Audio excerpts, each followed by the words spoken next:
something of a moment, Adam, because one of the ways of measuring whether we're in a wave of COVID-19 is to look at what's happening to deaths and how deaths from all causes compare with the historical average. That's how you find out whether you've got excess deaths or not. And if I just show you the chart here, this line here shows you that historical average, and we're just going through from the beginning of last year through to where we are now at the moment. That's the average, the 5-year average from previous years. And here's what happened in 2020, that very big spike that you had in the spring of 2020, and then this slightly smaller spike in excess deaths that you've seen in the latest wave. And what you can probably see there, if you just look a little bit closely, you can see that that black line is now below the white line. That means we are not in a period of excess deaths for the first time since September. No deaths above the average. It's the same thing, I should say, across the UK, because that last chart was just England and Wales. But same thing if you look across the UK, that black line going below the white line. So good news there. But it is just worth saying, when you look at the total number of people who have died from COVID-19, there are various different ways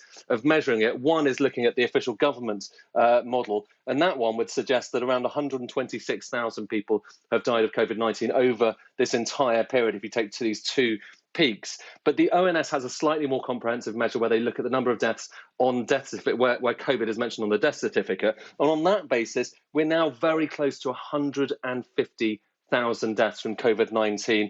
They measured that earlier peak being slightly more than the other measure because there was less testing going on at that point. Nonetheless, good news in that excess deaths now have come to an end in this second peak, and some people would say that's a sign that the second wave is now very much over.